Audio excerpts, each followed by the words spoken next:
Hi and welcome to my channel Explain. My name is EK and in this video I want to talk about my top 5 history books what I have ever read. In no particular order, here are some books that I've enjoyed, been impacted by and would recommend. First of all is How to Be a Tudor by Ruth Goodman, which came out in 2015. The premise of the book is leading you through a day in the life of somebody in Tudor England, when they woke up, what they wore, what they ate, what they might have done for work, what entertainment was available, essentially the everyday existence of life in Tudor England. The author Ruth Goodman is able to offer such practical advice, in part because of her extensive research, obviously, but also because of her role as an experimental archaeologist. I think they call it in the dust jacket a method historian. She has put her research into practice by living like a Tudor. She's not only an expert on the 16th century, she has a book called How to Be a Victorian, How to Behave Badly in Elizabethan England, and How to Behave Badly in Renaissance Britain. She's also presented several documentaries about a range of different eras. My favourite is The Tudor Monastery Farm. I think they have a Christmas, like a specifically Christmas episode that I have recorded in our cable box, whatever it's called, and I watch it every year at Christmas. My other favourite of hers is one called Secrets of the Castle that she did with two other presenters. It's about a castle in France that I think is called Guédelon Castle, and it's a real building. They have been building a 13th century castle using 13th century methods for years now. I think it's almost completed, but they did a documentary about, you know, helping out and mucking in with that process. Goodman writes in a very accessible, kind of chatty fashion. If you're interested in the Tudor period, then this one is not to be missed. The next book, I don't actually have a physical copy. I read it on my Kindle, and that is The Lost King of France by Deborah Cadbury, which was written in 2002. Full disclosure, this book is quite depressing. It's almost like a true crime mystery, I guess, and it has some very harrowing points. The focus of the book is the mystery surrounding the death of Louis XVII of France, who was the son and heir of Louis XVI. In 1789, during the early days of the French Revolution, Louis XVI, his queen Marie Antoinette, and their children Marie-Thérèse and Louis Charles, along with the king's sister Elizabeth, were taken into custody by the revolutionaries. In 1793, the king and the queen were executed, and so supporters of the royal family immediately recognised Louis Charles as Louis XVII. Eventually, Marie-Thérèse was allowed to leave and travel to her mother's native Austria, but Louis XVII died in captivity in 1795. However, there were several men who came forward in the years after to claim that in fact Louis XVII had been smuggled out and was alive, and indeed they were he. Now, I can't work out if this is just from my own naive sincerity or Cadbury's deft skill, and by the way, she is related to the Cadburys, but every time she outlined the claim of another would-be monarch, I believed her wholeheartedly. This was the one. I kind of bought it hook, line and sinker. I was like, this is it. And then she would go on to explain the reasons why it couldn't be him, and I would be plunged into disappointment.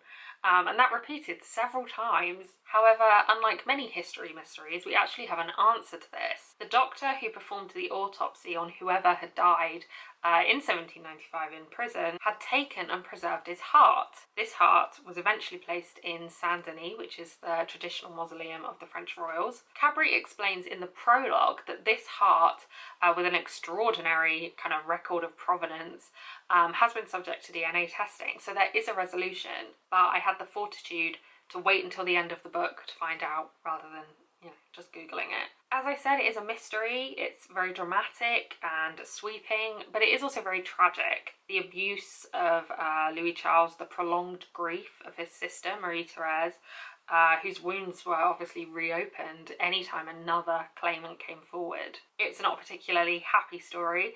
At the end of the day, Marie-Thérèse and Louis Charles were children. I think Marie-Thérèse was 11 when the revolution broke out, so the story isn't always that cheerful. But if you are interested in kind of these history mysteries, but it's interesting in terms of a history of the French Revolution, and especially how it talks about the two children who kind of, you know, we all know about Louis XVI and kind of Marie Antoinette, but I didn't know that the king's sister was in custody with them and she also was executed, and I didn't really know anything about the two children. Next up is The Creation of Anne Boleyn by Susan Bordo that came out in 2014. This book really influenced how I think about history and how I approach primary sources. It's a comprehensive view overview of the scholarship and kind of popular views and popular portrayals of Anne Boleyn. It explores contemporary views, such as sources left by Eustace Chapuis, who was a prolific writer, and a lot of his papers have survived. He also wasn't a big fan of Anne. He was the ambassador to the Holy Roman Emperor, the ambassador to England, and the Holy Roman Emperor at this point was Charles V, who was Catherine of Aragon's nephew. So Chapuis and his master obviously did not approve of Henry VIII's decision to forcibly divorce Catherine in favour of Anne. So he has a lot of insight, both in terms of contemporary views about Anne and also just kind of like the workings and the events that happened in Henry VIII's court. But the book is kind of explaining why, not like why you shouldn't listen to him, more about talking why he's biased. And all sources are biased. There is no such thing as an objective source, and the trick is finding out which way they're biased and why, and then you'll be able to get a lot more out of the source than you would if you just kind of said, oh well, this is biased, this isn't objective, I'm not interested. That is my top tip for studying history. Everything is biased. Your own work is biased. My work is biased. Anyway, that's for another time. Bordo kind of takes you on a tour through the scholarly touchstones of the historiography around Anne and kind of the Six Wives more generally, before exploring kind of cultural portrayals such as Anne of the Thousand Days, The Other Boleyn Girl, and then the Showtimes, the Tudors. The one with the Natalie Dormer, that one. It's like an incredibly thorough literature review. And even if you're not super invested in kind of like the Tudor behemoth, it's an excellent case study in how to approach sources and how you can utilise primary and secondary sources about a topic. The biggest drawback of this book is that it came out in 2014, which means it predates by a couple of years the musical Six. I hope, Susan, if you're watching, I need an updated afterword documenting your thoughts and feelings about the musical Six, which I have seen twice and probably want to see again. Right, next. This next book might seem like a bit of a curveball, given my general kind of attraction to pre-modern history, but that is Sophia by Anita and Anand, which came out in 2015. I first learned about Sophia in a two-part episode of the history podcast, Stuff You Missed in History Class, and she has held a place in my heart ever since. This copy actually is an autographed copy. It has a signed dedication to me that a very dear friend had done for me. So the book, like physically the book, and then also, you know, metaphorically the book. Okay. Sophia Duleep Singh was the daughter of Duleep Singh, who was the last Maharaja of the Sikh Empire. The Sikh Empire was annexed by Britain in 1849 when Duleep was just 11, and he was raised by British governors and eventually taken to Britain. His story is absolutely fascinating in its own right. There's actually a BBC documentary called The Stolen Maharaja, which I cannot recommend enough. Duleep's life is almost like a micro-history of Victorian empire. He has his territory seized by a colonial military. He is taken as a child to be kind of raised, almost brainwashed, into a colonial perspective. He converted to Christianity, for example, and he provided a kind of exotic ornament to Victoria's court. And it was actually Duleep who was forced to sign over the Koh-i-Noor diamond to Victoria. The Koh-i-Noor is one of the largest diamonds in the world. It was actually changed and cut by Prince Albert because he didn't like the way it looked, he didn't like the shape of it, and it still resides in the Queen Mother's crown today, and we should give it back. But the focus of the book is his youngest daughter, Sophia.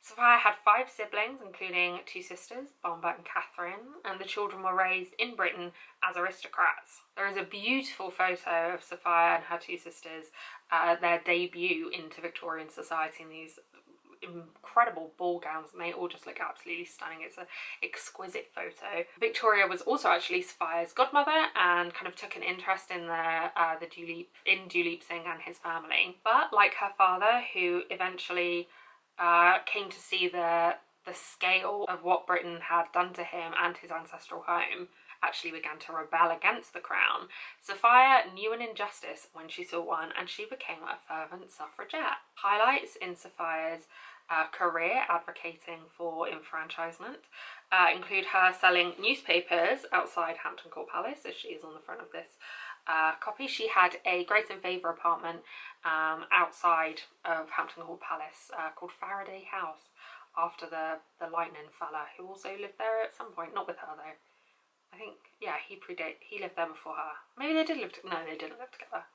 God, what a weird, like, house share comedy that would be. She once chased down a police officer who had assaulted a fellow suffrage protester. She took down his badge number and she wrote to Churchill, who was the Home Secretary at that time, so constantly and vociferously that he eventually made a note saying that her letters were to be ignored henceforth. And her sisters are just as fascinating. The eldest sister, Bomba, who was also a suffragette, moved to Lahore and advocated for independence from British rule. And Catherine, who also advocated for women's suffrage, lived in Germany at one point with her romantic partner, a woman called, I don't know if it's pronounced Lena or Lina, but Lena Schaefer.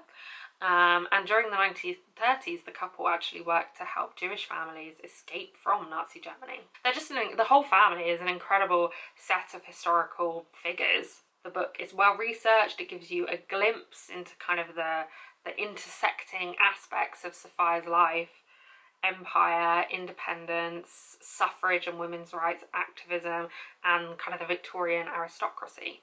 The final book I want to talk about is also the largest, and that is Black and British by David Olusoga, which came out in 2016. It is arguably one of the most kind of popular history books that has been written in kind of the last 20 years, I would say. I meant to say that it's one of the most important popular history books, etc., but for some reason I forgot to say the word important, so my apologies.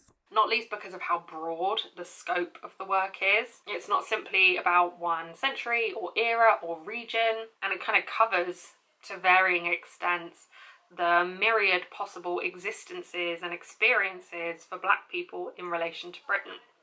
It shows British history through a very well needed and expertly researched lens. As you can see by the size of it, David Olusoga leaves no stone unturned. It is possible to dip in and out. I have read the whole thing cover to cover, but I also used it several times during an undergrad class I did on Empire, and it is also available in a version that is aimed at younger readers. There's also a companion television series, and David Olusoga does kind of pick up on similar themes in other television shows that he has presented. For example, House Through Time, one that I think is called Britain's Forgotten Slave Owners. And I can't summarise this book as well as I could the others because of the scale of it, but it includes a discussion of John Blank, who was a trumpeter in Henry VIII's household. It talks about the legal status of slavery in England and the various case decisions which affected that, like the Somerset case, which essentially outlawed slavery in England in 1772.